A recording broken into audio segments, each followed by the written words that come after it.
Assalamualaikum warahmatullahi wabarakatuh. Pada video kali ini, saya Herlan Firmansyah ingin berbagi tentang bagaimana merumuskan masalah penelitian. Nah, dalam merumuskan masalah penelitian, kita bisa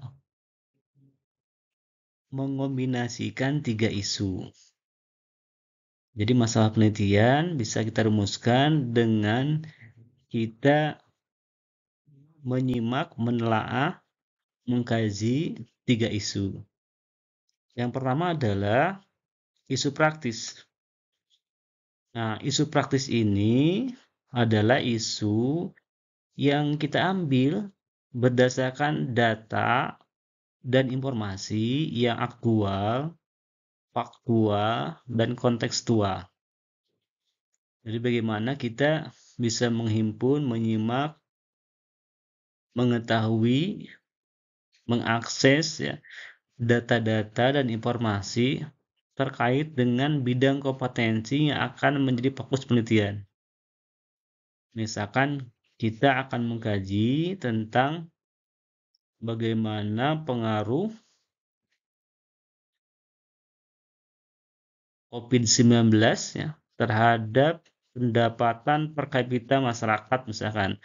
Maka kita himpun data dan informasi tentang pendapatan per kapita masyarakat pasca COVID itu. Bisa bersumber dari data primer maupun data sekunder, bisa dari website, bisa dari media online, bisa dari dokumen laporan Badan Pusat Statistik misalkan, dan lain sebagainya. Intinya adalah bagaimana kita bisa mengetahui dan mengakses data dan informasi yang terjadi. Dan itu menjadi isu praktis ya. Nah, isu praktis ini menjadi salah satu gejala kita bisa memotret adanya masalah. Misalkan tadi pendapatan per kapita masyarakat trennya turun, datanya, grafiknya turun. Nah, penurunan pendapatan per kapita masyarakat itu menjadi gejala adanya masalah penelitian yang bisa kita racik ya, bisa kita himpun. Kemudian yang kedua, ada yang disebut dengan isu empirik. Nah, isu empirik ini adalah isu yang kita ambil, kita telaah, kita kaji berdasarkan kesimpulan-kesimpulan penelitian terdahulu yang relevan. Oleh karena itu, ketika kita ingin merumuskan masalah penelitian, maka kita hendaknya membaca, menelusuri penelitian-penelitian terdahulu yang relevan dengan bidang kompetensi yang direncanakan itu akan menjadi fokus penelitian kita.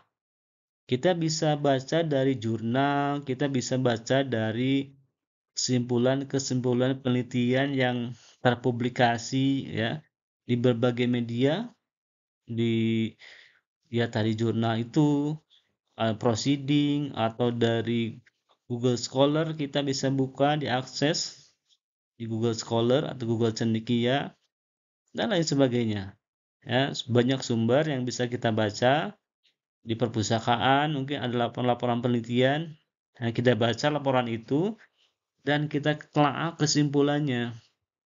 Ya, kalau kita misalkan tadi akan meneliti tentang turunnya pendapatan per kapita masyarakat, maka kita cari penelitian-penelitian terdahulu terkait dengan pendapatan per kapita itu.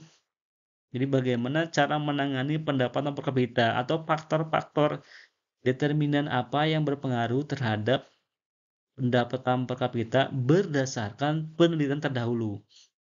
Nah, di antara banyak ya, di antara penelitian terdahulu itu tentu ada beberapa perbedaan faktor yang mengaruhi. Karena penelitian terdahulu mungkin beda lokus, beda waktunya, beda time series-nya, ya, sehingga sangat mungkin adanya perbedaan kesimpulan tentang faktor-faktor yang mengaruhi turunnya pendapatan per kapita.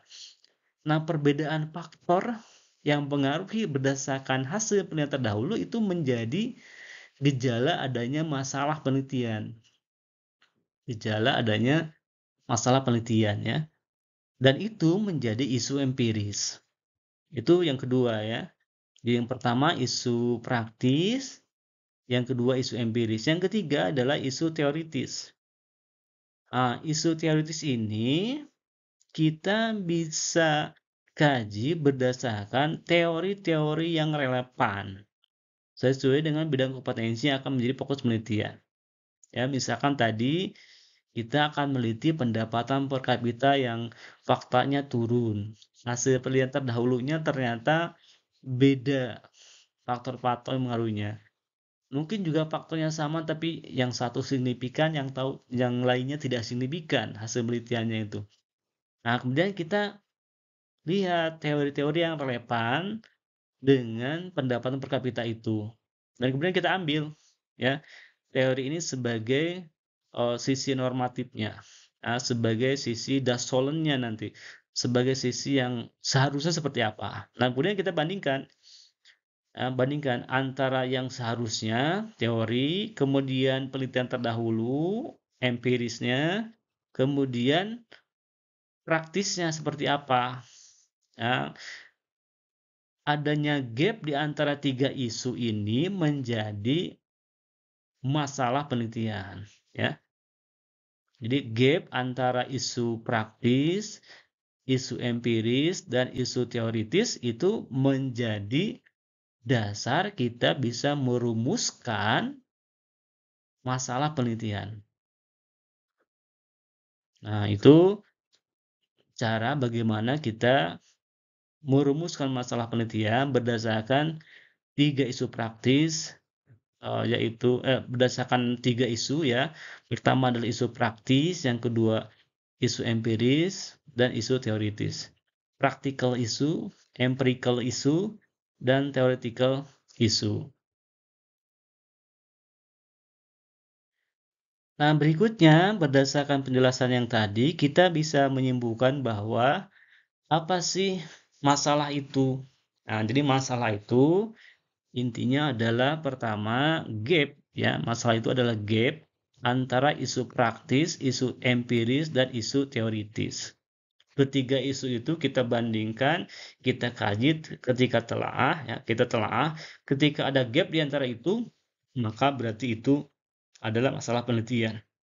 Datanya seperti apa, kemudian penelitian terdahulunya berbeda misalkan, dan normatifnya, teorinya berbeda, ya, teorinya menyatakan bahwa fakta yang mengaruhinya adalah X, ternyata faktanya itu yang lain, praktisnya yang lain, maka berarti di situ ada kesenjangan antara isu praktis, isu empiris, dan isu teoritis, maka itu menjadi dasar kita menegaskan tentang masalah penelitian kita.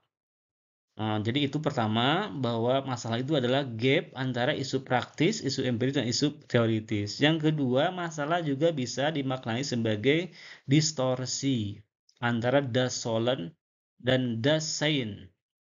Ya, das Solon itu adalah realitas yang telah terjadi, fakta-fakta apa yang terjadi di lapangan. Das Sein, ya kenyataannya, realitasnya. Das Solon itu adalah kaidah, norma, apa yang seharusnya, kondisi yang diekspektasikan. Itu das Solon.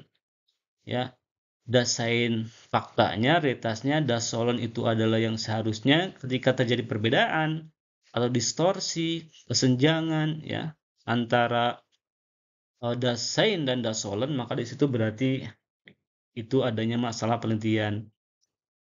Itu yang kedua. Yang ketiga, kita bisa maknai apa itu masalah. Ya, masalah itu adalah kesenjangan antara yang seharusnya dengan fakta lapangan.